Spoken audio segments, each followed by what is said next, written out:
नमस्कार दोस्तों, मैं रूपवती सिंह अपने चैनल पर आप सभी का बहुत बहुत स्वागत करती हूँ। मैं आज बात करूँगी मोर पंख के बारे में कि मोर पंख में कितनी बड़ी शक्ति होती है। मोर पंख से अच्छी मुसीबतें टल जाती हैं और इसके साथ साथ नौकरी में, व्यवसाय में और जो भी बच्चे शिक्षा में उन्नति नहीं कर पा रहे हैं उनके लिए यह वीडियो खास है, क्योंकि आज मैं इस वीडियो में बताने वाली हूँ कि मोर पंख को आप प्रयोग में ला करके अपनी इन समस्याओं को कैसे समाप्त कर सकते हैं, व्यवसाय में कैसे उन्नति कर सकते हैं, पैसों की समस्या से कैसे निपटारा कर सकते हैं और जो बच्चे शिक्षा में उन्नति नहीं कर पा रहे हैं वह अपनी शिक्षा में कैसे उन्नति कर सकते हैं। प्राचीन काल से ही मोर पंख को लेकर कई लोग तरह तरह के प्रयोग करते आए हैं। खास बात यह है कि यह किसी विशेष मजहब के लोगों में पसंद नहीं किया जाता है। इसके पंखों से होने वाले चमत्कारों को हिंदू और मुस्लिम दोनों ही समुदाय में मानते हैं। दोनों समुदाय में मानते हैं कि मोर के पंख से प्रयोग से अमंगल टल जाता है। वहीं सभी शास्त्रों में और ग्रंथों में तथा वास्तु और ज्योतिष शास्त्र में मोर पंखों का अति महत्वपूर्ण स्थान है। क्यों है मोर पंख की खासियत और क्या है इसके विशेष उपाय हैं जिनसे दूर होती हैं परेशानियां, इन्हीं सब बातों के बारे में मैं आप लोगों को जानकारी देने जा रही हूँ। इन्हीं जानकारियों को प्राप्त करते रहने के लिए आप मेरे चैनल को सब्सक्राइब करें और बेल बटन को प्रेस करके रखें ताकि जब भी मैं कोई वीडियो शेयर करूं तो उसका नोटिफिकेशन सबसे पहले आपको मिले। दोस्तों, मुख्य रूप से दक्षिण एशिया का पक्षी माने जाने वाला मोर अपने अद्भुत सौंदर्य के कारण भारत का राष्ट्रीय पक्षी भी है। देश भर में मोर को अत्यंत सम्मान के साथ देखा जाता है। इसका एक कारण मोर को देवताओं का पक्षी भी बताया गया है। देवताओं का पक्षी होने के कारण इसको गौरव प्राप्त है। बता दूं कि मोर सरस्वती देवी का वाहन भी है। ऐसे में विद्यार्थी अगर मोर पंख को अपनी पाठ्य पुस्तकों के बीच में रखते हैं तो ये सामान्य बात है, लेकिन मोर पंख में ऐसी कुछ अलौकिक शक्तियां हैं जिसके बारे में शायद आप नहीं जानते हैं। मोर पंख दिखने में जितना खूबसूरत होता है उतना ही काम की चीज है। मोर पंख आपकी कई समस्याओं का समाधान कर सकता है।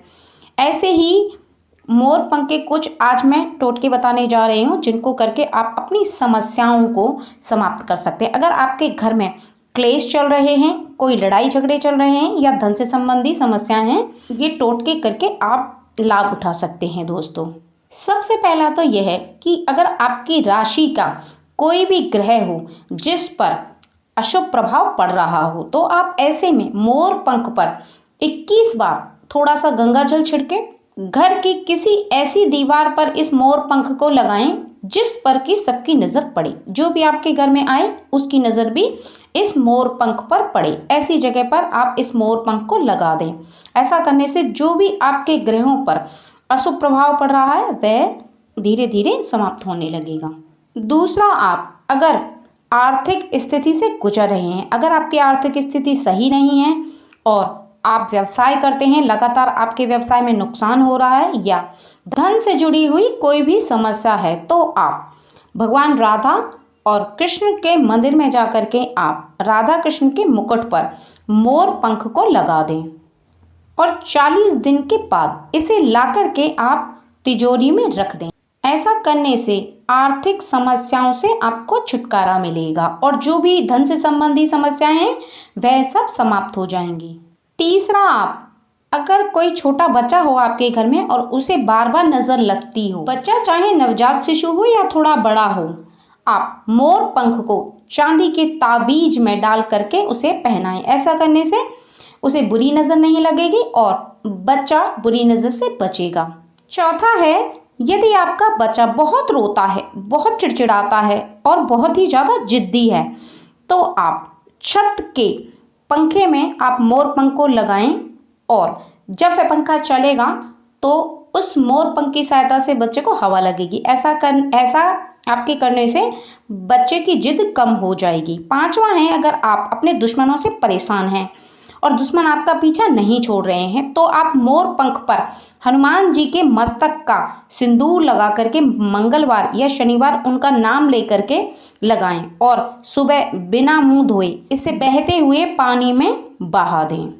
छठवां, आप घर के मुख्य द्वार पर मोर पंख को हमेशा ही लगा करके रखें। ऐसा करना बहुत ही शुभ माना जाता है। ऐसा करने से नकारात्मक ऊर्जा नष्ट होती और जीव जंतु घर में प्रवेश नहीं कर पाते हैं। इसके लिए आप 3 मोर पंख लगाएं और ओम द्वारपालाय नमः जागृय स्थापे स्वाहा मंत्र लिखें और इसके नीचे गणेश जी की मूर्ति को अवश्य ही लगाएं।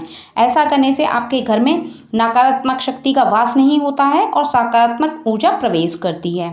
7वां, आप आग्नेय कोण में मोर पंख लगाने से आपके घर के वास्तु दोष ठीक रहते हैं। इसके अलावा अगर आप ईशान कोण में भी भगवान कृष्ण की फोटो के साथ मोर पंख लगाएं तो ऐसा करना बहुत ही शुभ होता है और आपके घर में चल रही समस्याएं भी समाप्त हो जाती हैं। ऐसा करने से घर में सकारात्मक शक्ति का वास होता है और घर में धन से जुड़ी हुई जितनी भी समस्याएं हैं वह सब समाप्त हो जाती हैं।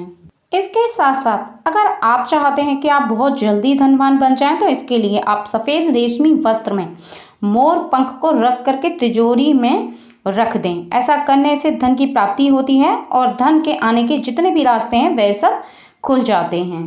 जो विद्यार्थी पढ़ाई में कमजोर हैं वह कुछ देर के लिए यानी कि 1 या 2 घंटे के लिए मोर पंख को अपने माथे पर लगा करके रखें। उसके बाद निकाल करके आप साइड में रख दें। ऐसा करने से विद्या माता यानी कि सरस्वती माता विराजमान रहती हैं और कमजोर विद्यार्थी होशियार हो जाता है पढ़ाई में। मोर पंख के छोटे छोटे टोटके आपके जीवन में चल रही समस्याओं को समाप्त करते हैं। दोस्तों, वीडियो अगर पसंद आए तो मेरे चैनल को सब्सक्राइब करें और बेल बटन को प्रेस करके रखें ताकि जब भी मैं कोई वीडियो शेयर करूं तो उसका नोटिफिकेशन सबसे पहले आपको मिले। दोस्तों, अब मैं इजाजत चाहूंगी। नमस्कार।